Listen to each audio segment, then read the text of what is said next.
So again, thanks for joining us and welcome to the UIC Alumni Exchange. My name is Karen Corman and I have the privilege of being the Executive Director of the UIC Alumni Association. Welcome to the UIC Alumni Exchange series.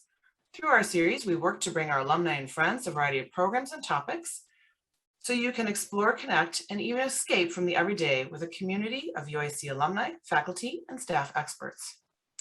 You'll hear me say this a few times today, and we'll go ahead and put it in chat, but I encourage you to visit go.uic.edu/alumni exchange for the latest and greatest programming.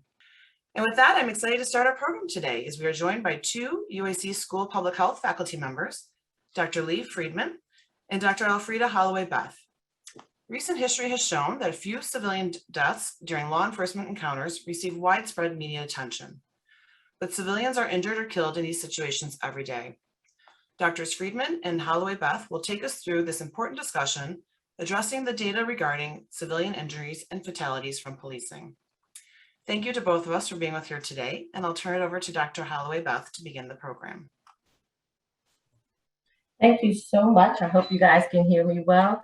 I am going to start our presentation, but at first I wanted to give a little bit of background and thank the Alumni Exchange for inviting myself and Dr. Friedman to this talk.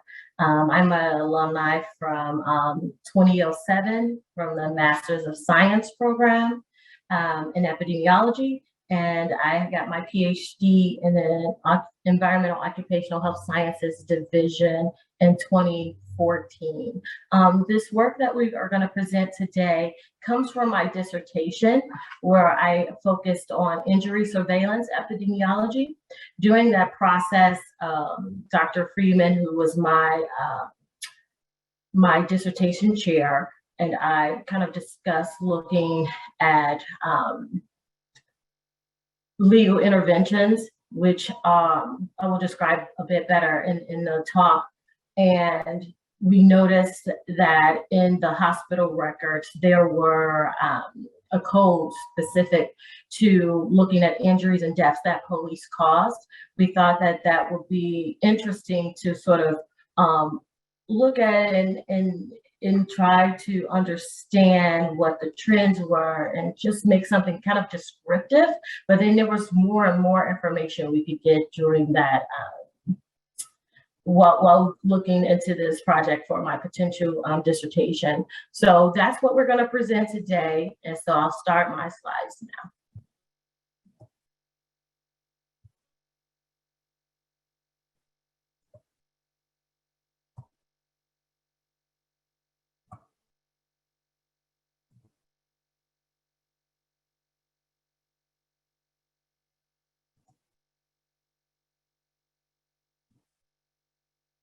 So our current project that we've been working on since 2011, actually, so about 10 years, we call, I'm sorry, we have this as our, apologize.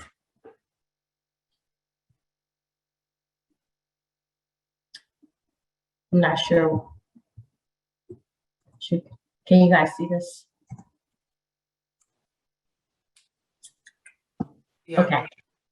So our project is a law enforcement epidemiology at the UIC, where we look at police related injuries and deaths in both civilians and in law enforcement personnel. This is a quote by Abraham Lincoln: "Let the people know the facts in the country will be free." In law enforcement epidemiology is sort of a study that a field of study that we began to create as we saw that there could be build out in this arena. So it's the study of the acute and long-term effects of injuries and deaths during interactions with law enforcement. It assesses mechanism and intent of injury and mortality among law enforcement suspects and bystanders, using data from electronic medical records, workers' compensations and insurance claims, and survey data and other secondary data as well. We would like to also incorporate more qualitative data moving forward in the future. So we have civilian injuries, so regular people like you and myself. We have civilian deaths, and then we have law enforcement personnel injuries and deaths that encompasses law enforcement epidemiology. So the aim of our particular project at UIC was to see if we could build a comprehensive surveillance system so that we can better understand and characterize sort of the magnitude of both civilian and law enforcement injuries and deaths that occur throughout the U.S. And then hopefully to build on that for policy and reform to really try to address police use of force tactics and strategies so we can build trust within the community and to make it safer for us all. I wanted to step back a little bit and talk a bit about what the public health approach is to looking at injury surveillance in general, but in our scope, we relate this to our law enforcement epidemiology. First, there's surveillance. So we talk about what the problem is, describe that problem. We come up with systems to track that information over time. And then the next step is to evaluate what the cause of those particular injuries and deaths were in our case. So we do that through reporting, comparing with other systems in place, other data, other researchers help with this sort of information. And then we also do analysis. So surveillance is just putting it all together, right? Analysis is taking a deeper dive, looking for what can be done, what are some hypotheses, how do we move on? And then it tells us kind of what will work, what we think will work.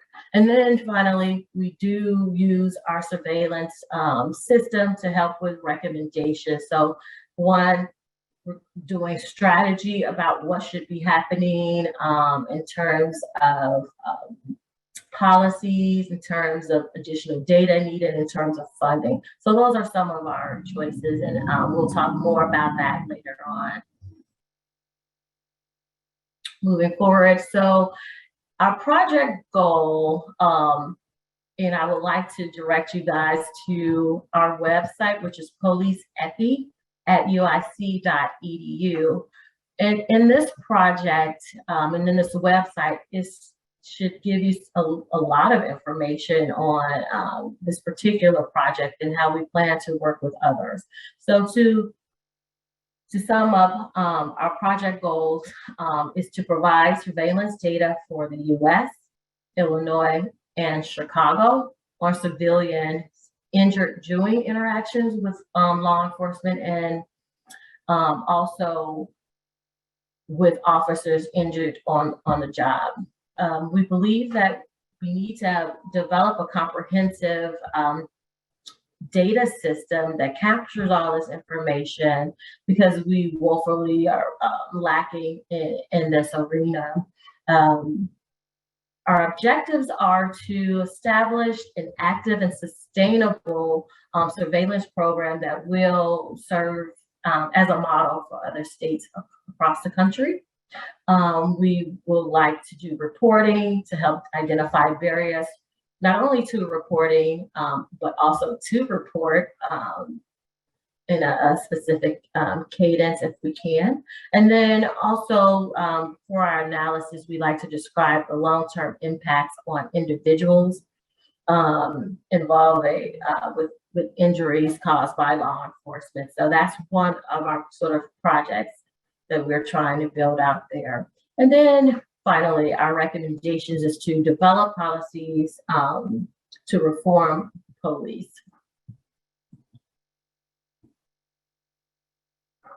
This all is encompassed in a public health surveillance system where we have ongoing systematic collection, analysis, and interpretation of our health-related data that will help us with planning, implementation, and evaluation of our program. We would like to have timely dissemination of our data, things that can be reproducible by others, and that we can also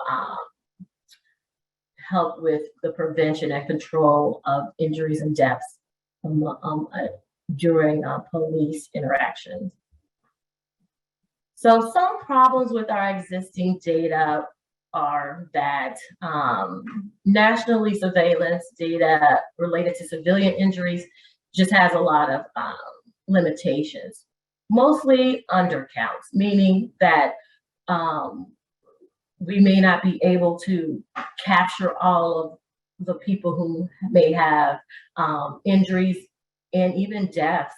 And we found that up to 50% of this data may be lacking in injuries and deaths. Then we have police sources that underestimate severity of injuries. So things like, so someone may not report something and that's not added to the data that police have, or maybe a police officer didn't report an incident. So things like that help with not only capturing that information, but also understanding how severe injuries are. A lot of people don't go to the hospital for their injuries. They will want to treat themselves and things of that nature.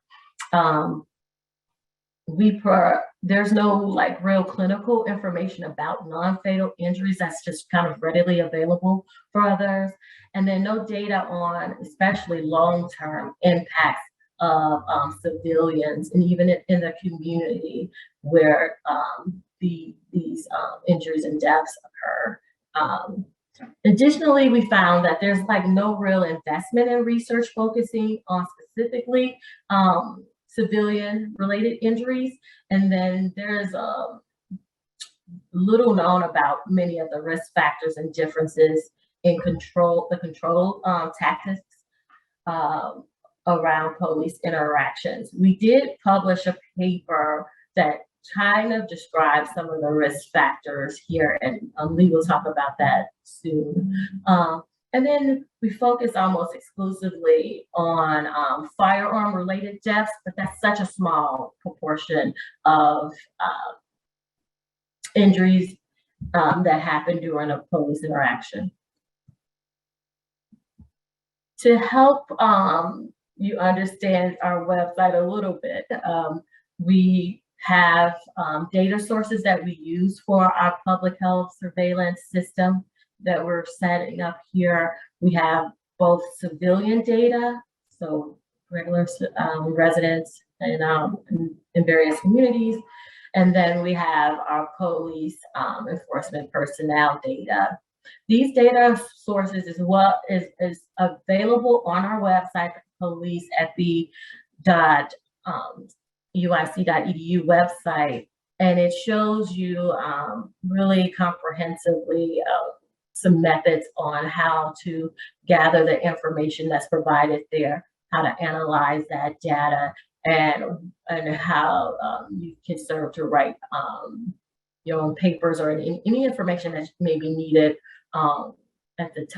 for your uses. So we have things that are in both state and local data and national data for both areas. So I encourage you to look at the website. It's a lot of information. It might be a bit of an overload, but we just really wanted to make sure that everyone who was interested in this information had some way of getting at it, knowing what to do with it. And of course, you could always reach out to us, which our information will be provided in the alumni exchange. I just wanted to give you some glimpse of the website, if you aren't able to see it now. This is our first page of the Law Enforcement Epidemiology Project. We are interested in showing and disseminating information around the 1.5 million civilians that have been injured during contact with the police.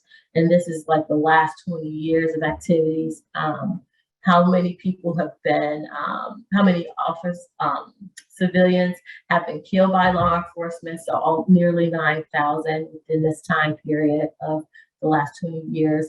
And then that we also look at the other side of the story about how many officers have been injured while being assaulted at work. So 300,000. So this is just our home page. We have other pages here. So we show our civilian data where we look at our facts and figures as it pertains to injuries caused by law enforcement. You'll see we have reports up there. We talk about the causes. We show injury data. We look at hospital treatment and outcomes.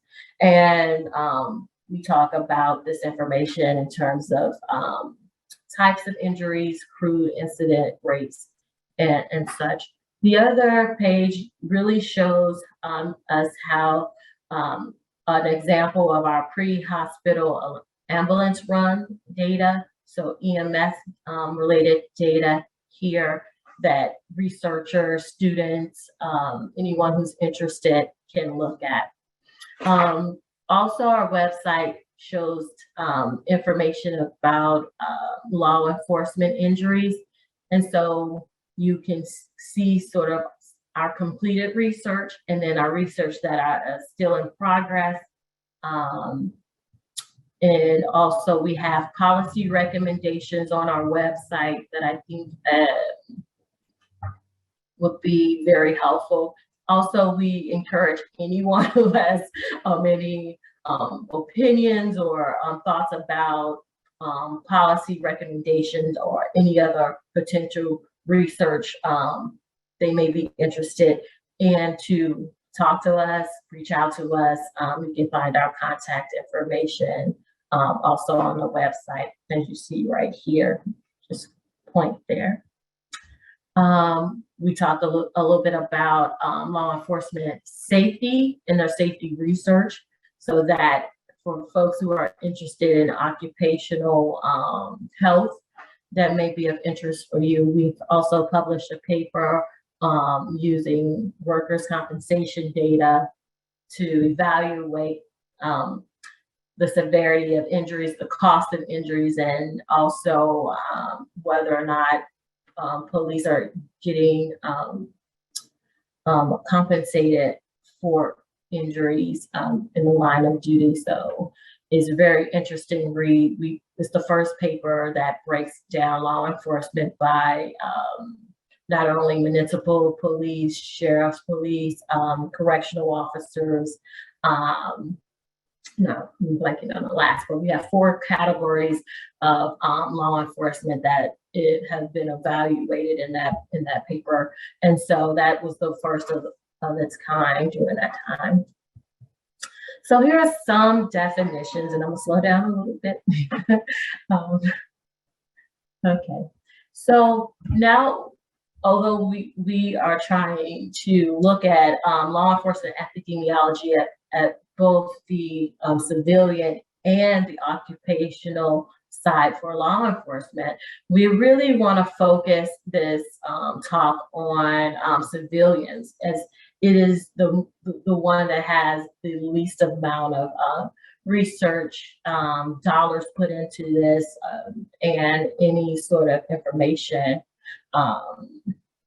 in general. So what we came across in the electronic medical record is some codes. So we have the International Classification of Disease codes, ICD-9, and then ICD-10 is our newer coding system. Previously, I believe before 2015 2015, we used ICD-9 codes, which were the E970 to the E979 codes that looks at injuries inflicted by police and other law enforcing agents, including military on duty. This also includes like security guards and others within this coding system. But then when we have a more inclusive and extensive coding system in ICD-10, so they look at any injury sustained as a result of an interaction with law enforcement official. And what's more important is that they look at both not only the law enforcement personnel, they also look at suspects and any bystanders. And it's all really broken down to like a great level of specificity that was otherwise not there, but that's for all of the codes in ICD-10. So it's not just that. So we're using the electronic medical record with their codes to understand the intent of injuries in this project. So I'm going to give it over to Dr. Friedman, who will talk about our results using these data to understand civilian injuries and deaths. Thank you, Dr. Holloway. Beth, could you go to the next slide? And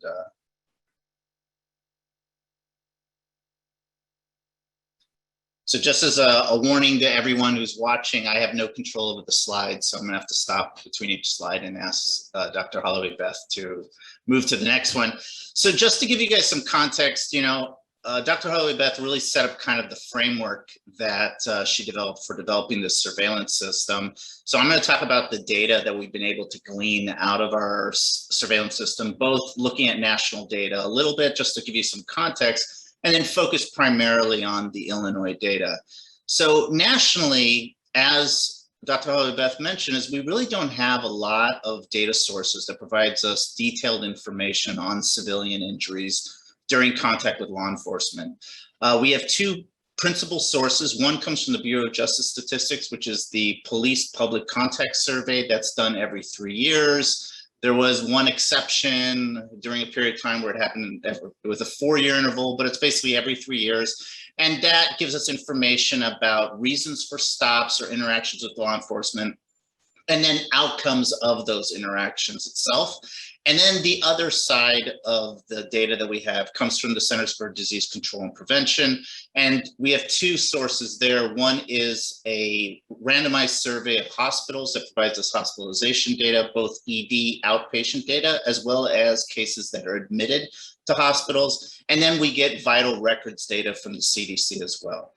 So when we look at that data in a given year, an estimated 50 million individuals in the United States have some contact with law enforcement. That's under all variety of situations, traffic stops. You know, you run through a stop sign, you get pulled over. Those are included all the way through arrests, motor vehicle crashes. If you call the police for some event, you were robbed or something like that, then those would all be considered part of this 50 million. Now, of those 50 million, 15% of the individuals report that there was threat of force or use of force during those incidents.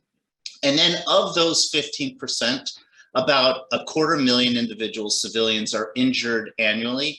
The majority of those injuries are contusions and abrasions, minor lacerations that do not require any medical treatment in a hospital facility.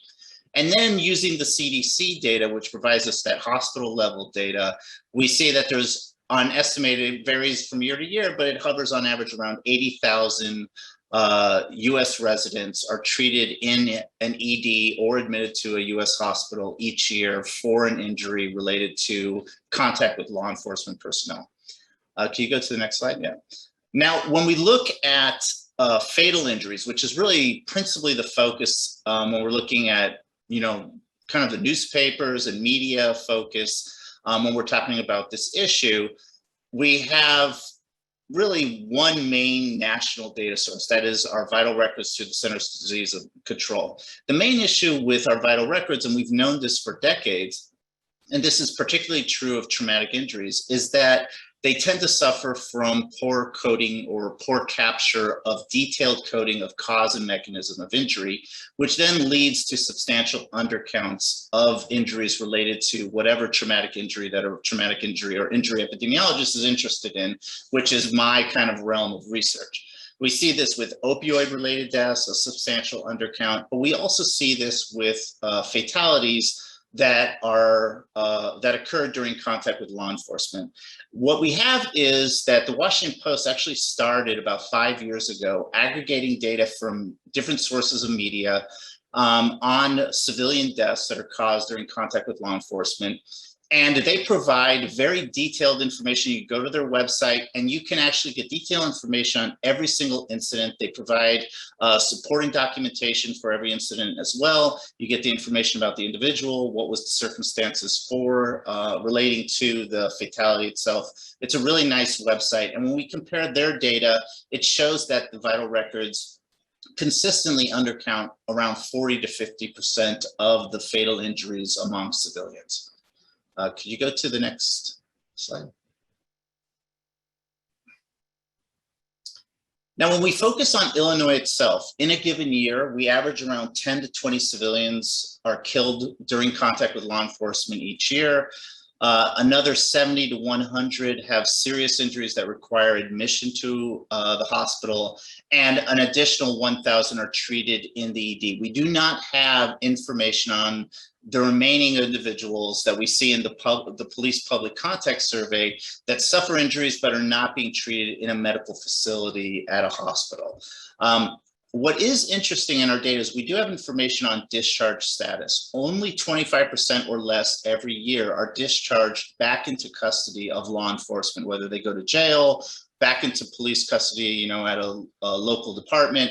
And that 75%, 80% each year approximately are being discharged home. There's actually researchers we've collaborated with the University of Chicago. They're looking into this as well. To get a better understanding of what's going on with these incidents that appear to not have any charges or criminal proceedings occurring after this injurious event. Could you go to the next slide? So who's actually getting injured? It's predominantly males. The red in that pie graph, the red part of it are males. You can see that 83% over the past 4 years involve males, and it predominantly affects individuals between the ages of 20 and 44. This is consistent with national data as well. Can you go to the next slide?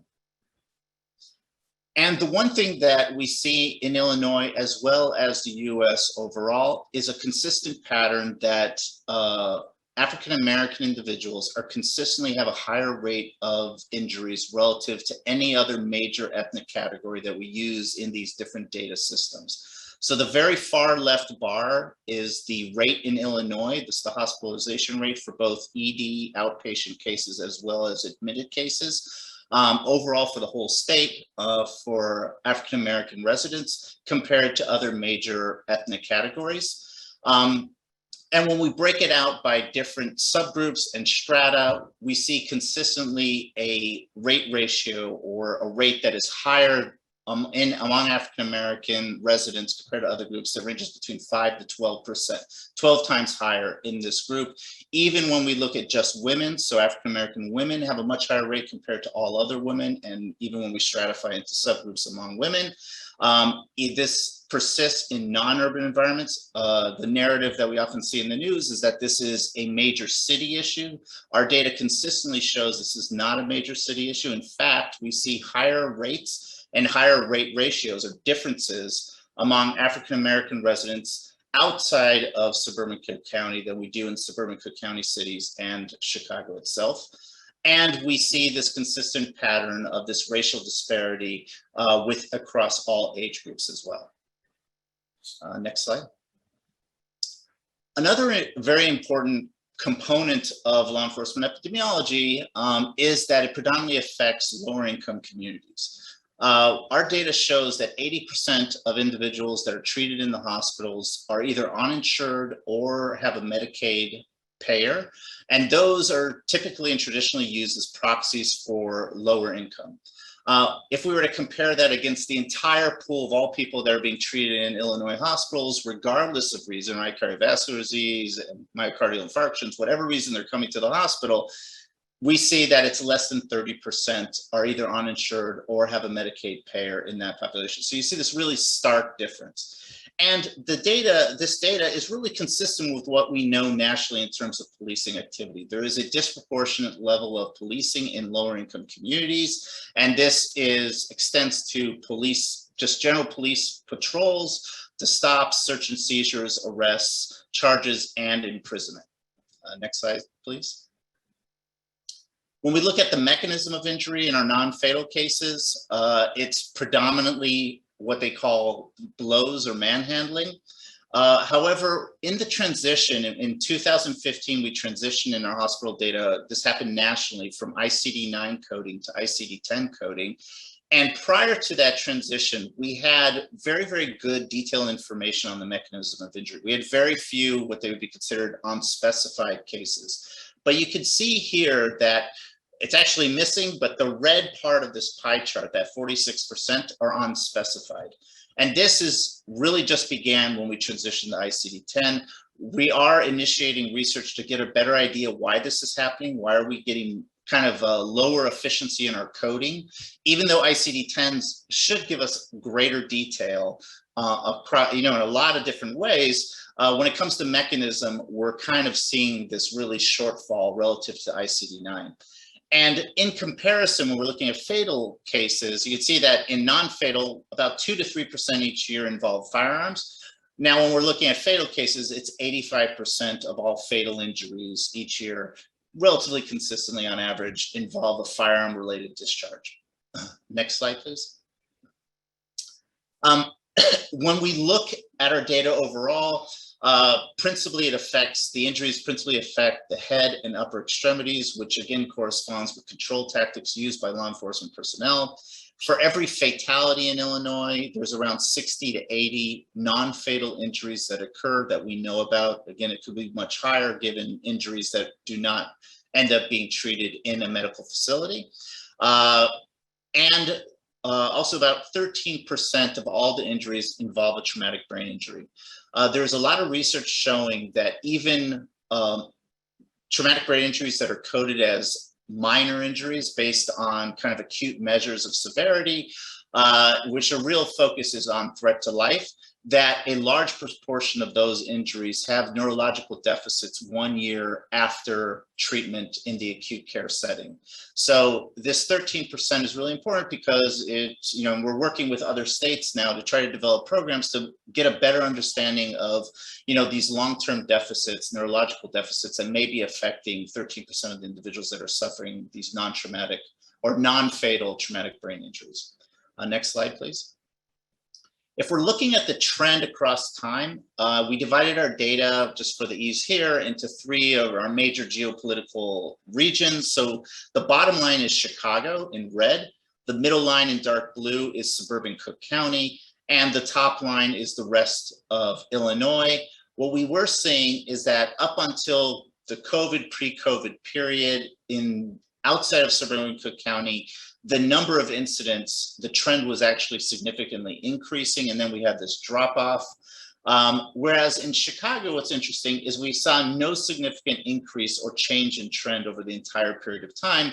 That might reflect a lot of administrative changes that have occurred in the Chicago Police Department that, kind of give a different, basically we're not seeing an increase like we're seeing in the rest of the state, but we really haven't looked at this in detail to understand exactly what's happening with the trend. We just know that there's these stark differences in the overall trends. Next slide.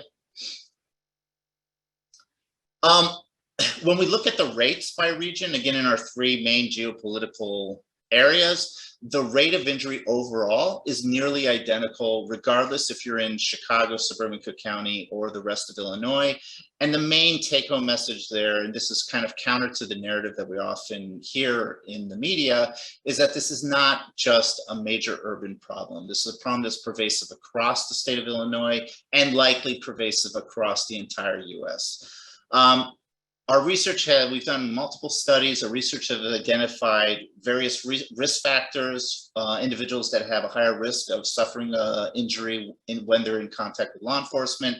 I've shown you about lower income communities, also the stark difference and much higher rates among African-American residents, but also we've identified a risk factor as individuals that have substance use disorders are more likely to suffer these injuries, persons diagnosed with major psychiatric conditions, particularly psychoses and major depression, as well as individuals with paralysis and other neurological disorders are much more likely to suffer these injuries. And there is a seasonal cycling, which we see overall with injuries, not just specific to law enforcement related injuries, where there's an increase during the summer months of these law enforcement related injuries. Next slide.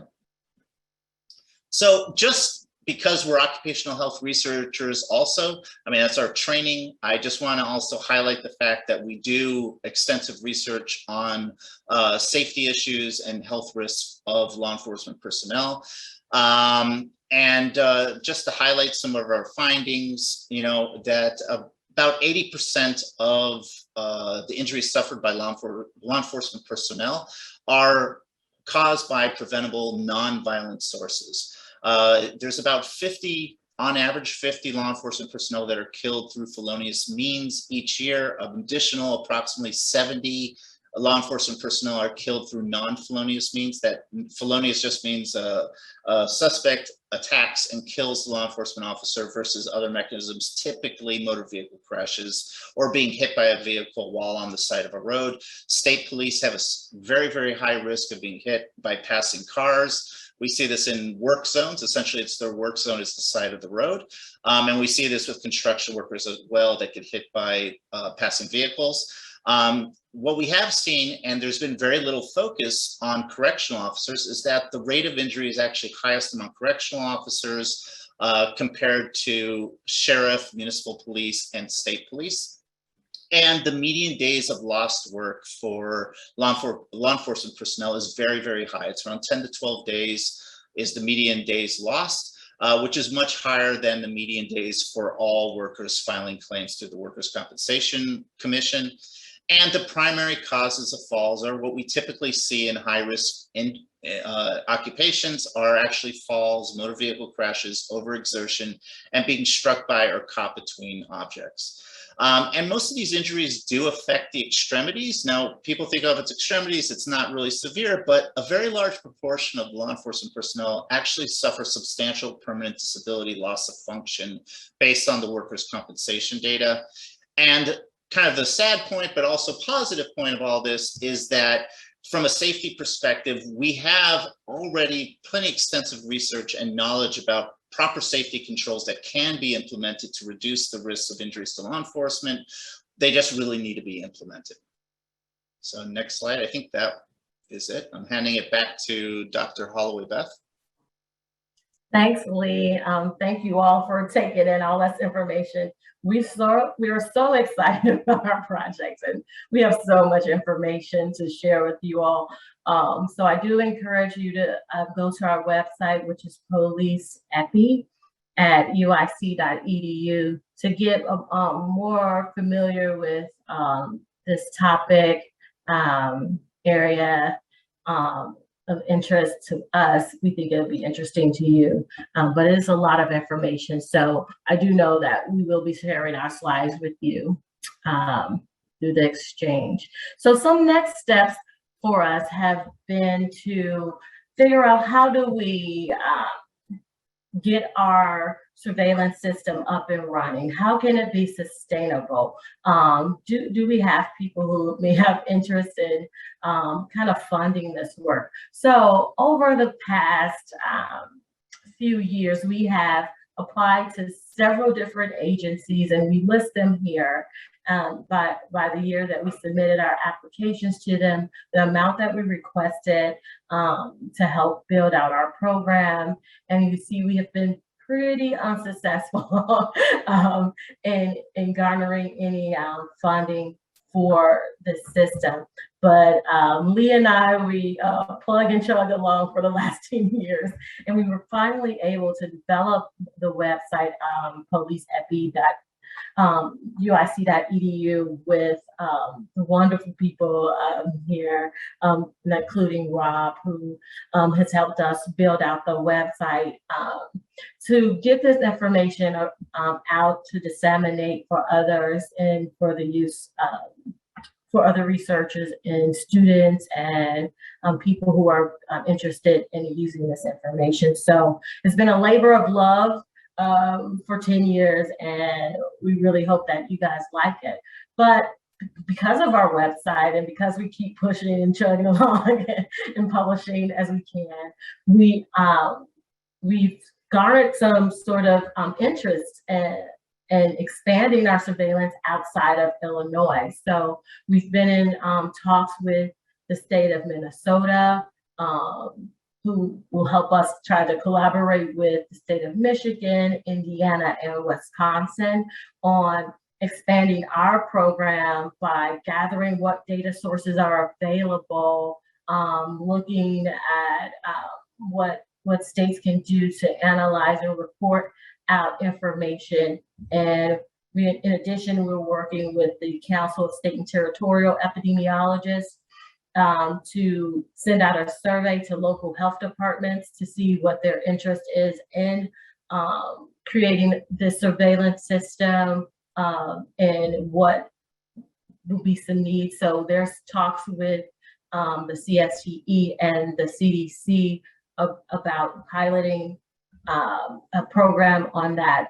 Additionally, we are partnering with other researchers that focus on different elements using law enforcement data sources, including the Center for Policing Equity. And Lee and I have been thinking about and trying to put together programming in a research study that looks at long-term effects of injuries on civilians. So if any students, researchers who might be interested in working with us, that would be great. Also, we would like to interview some stakeholders regarding what barriers there are to reporting civilian-related injuries. And then we would like to expand our research on particularly correctional officers and security officers. With correctional officers, we found that they had had the most injuries, were less likely to be represented by legal services. They had to represent themselves, and then their compensations was much lower than the other categories of officers. And so we want to delve into that a bit more. Additionally, and finally, we think that our surveillance system can provide some new insights on what is going on around law enforcement epidemiology. So our current data systems are limited and mostly focused on deaths, which is a very small part of what is going on. Our surveillance system, we believe, has shown that for every death, there's approximately 60 to 80 non-fatal injuries that requires some treatment in the hospital, although we do know even that is probably about 40% of people actually go get treated in the hospital. We believe that through linking data sets to evaluate underreporting of fatal cases, we can help describe clinical outcomes following crashes involving police vehicles, for example, and quantify the universe of civilian injuries. We believe that we can provide current and accessible data to stakeholders that is easy to use and interpretable.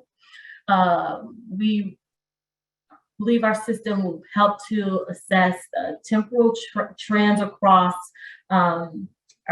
jurisdictions. We want to look at incidents data by zip code to have a more granular understanding of our information. And we really want to understand sort of the health, the ethnic health disparities around injuries involving police and law enforcement personnel. We would like to highlight severity of non-fatal incidents because death is final, but some of these injuries can become chronic, and we do see that there's a large proportion of traumatic brain injuries that affect not only the person, but their families and communities. We would like to enumerate the disproportionate burden on African Americans. We believe it's so, we think it's so, we see it, it is anecdotal for the most part, but with the surveillance system, we will have those numbers that can talk and be the evidence that we need as we begin to influence policy and legislation.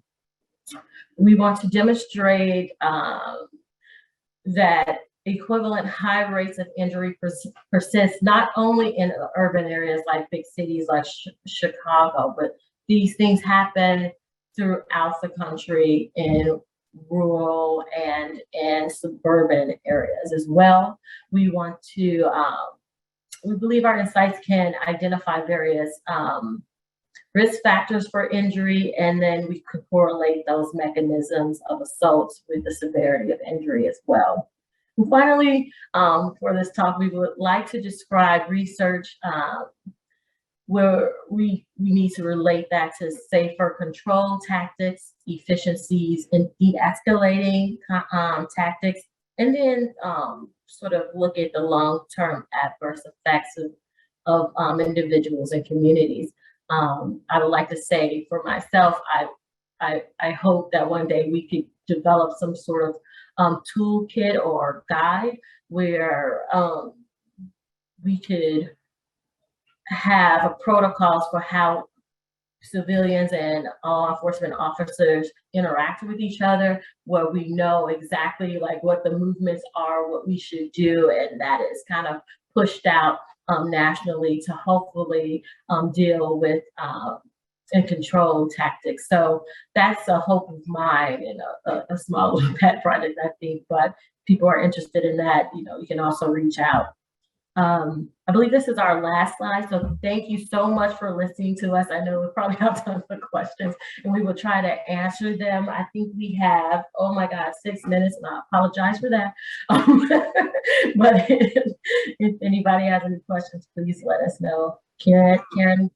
Yeah, no, thank you to both of you. This is incredible research and work you've been doing, and appreciate you sharing all this. That you're right, there's lots and lots of questions and paths that this could go down, and just really grateful that you are on faculty and doing this incredible research with us and work. There was a pre-question that came in, so it's a little bit of a statement and then a question. So let me go ahead and share this with you. In the communities that are most heavily impacted by gun violence and police misconduct, there are many small nonprofit organizations and advocacy groups working to address cycles of violence.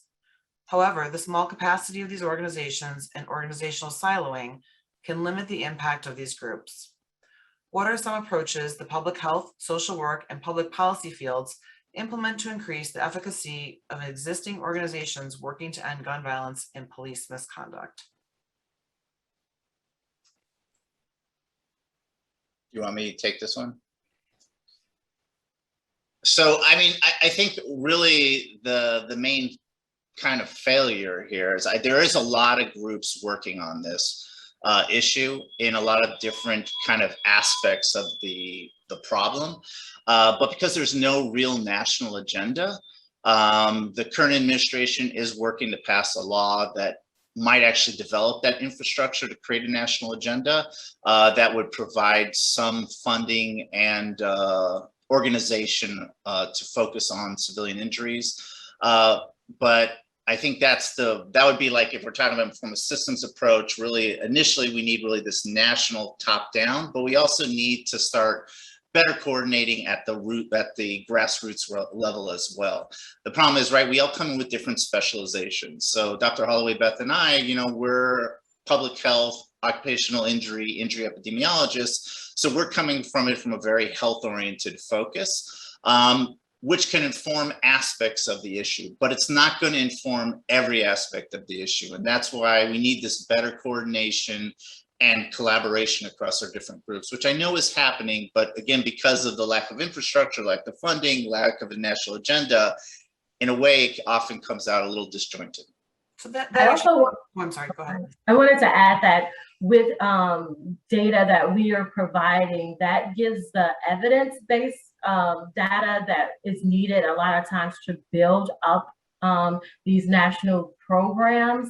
And also our website and our surveillance system would like to incorporate using research as a mechanism for activism. And so putting that together is one of our bigger goals of collaborating with others to help coordinate that as well. So I know this sort of goes hand in hand. You talked a little bit about this, but another question that came in is, have you presented the work to any government agencies or leaders, and how have they reacted to it, if so? So during our time when we were trying to look for funding, some of those areas were some governmental people. So they were very interested. We get so close to funding. We got comments about like, oh, what a great proposal. We love this work. But then in the end, that just kind of went away with no real explanation to why. I do think with like George Floyd and Breonna Taylor, and that things have changed since we started this in 2011 and started seeking money in 2016. I do feel like this is the time that we can build out this program, and also having the website and then working with CSTE and the CDC is really a lot more people, where it was just literally me and Lee by ourselves for a while, just trying to get people to look at this. So we presented at the American Public Health Association, we presented at minority health conferences, we presented at the Council of State and Territorial Epidemiologists. So, and then we've published several papers. So that's how we get sort of governmental systems and attention. And we've reached out to lawmakers at the municipal, county, state level, and even nationally. And again, very supportive. But I think again, without the national agenda or regional agendas, in a way, hands are tied to a degree. Yeah, thank you. I think we have time for one more question, which I think is an interesting one. So the question is, were you personally surprised by any of your findings? And if you're comfortable sharing, which ones? I think for me, what I was most surprised about was just that it wasn't like a major like Chicago problem. I think that's what we all thought. And then of course, I was really surprised by how how small fatalities were in this arena. And then looking at the other thing, and I'll let Lee talk, is with injuries, I was surprised by being manhandled and having blows was like the most surprising thing. And then we see George Floyd, and it kind of confirms that the data that we had. So I agree with everything Dr. Holloway Beth said. I would say another very interesting finding was the individuals with neurological conditions, which consistently have a increased odds of injuries. There have been reports about issues with mistaking body motions, particularly those that might have inadequate control of motor function. That might explain it, but we really don't have that information. We do know the diagnosis would be associated with motor dysfunction, but we don't know any information about the situations. That was just a little interesting finding in there. There's a bunch, but I would say that was a big surprise. Yeah, it certainly shared quite a few things that were surprising to me, but of course, I don't research this, and so thank you for sharing that. Thank you to both of you so much for sharing this wonderful presentation and your incredible research and work. So glad that you could spend time with us today, and really appreciate just this important discussion and work that you're doing. Just quickly to close this out, please join us for our next Alumni Exchange program on Thursday, October 20th at noon Central Standard Time. We'll be joined by UIC alumnus Dr. David Mayer. At 67 years old and fighting cancer and in the midst of a worldwide pandemic and social unrest, Dr. Mayer walked across America. He stopped at 20 major league and 3 minor league and 14 spring training ballparks. And in case you're worried, Dr. Mayer is an avid Cubs fan. Please join us and Dr. Mayer to learn about the US ballparks and hear his touching stories and learn how to make medical care safe for you and your loved ones as he presents stories and lessons from walking across America. To find more about our past episodes or to hear again this episode or to see the slides, please go to our website, which is go.uic.edu/alumni-exchange. And of course, please be on the lookout for that survey that I mentioned at the beginning. We certainly value and appreciate your opinions. Thank you again to both of you for being with us today. We're so grateful for all of your time and for this presentation. Thanks to all of you for joining us for UIC Alumni Exchange. We look forward to seeing you at a future Alumni Exchange program. Have a great rest of your day. Thanks again.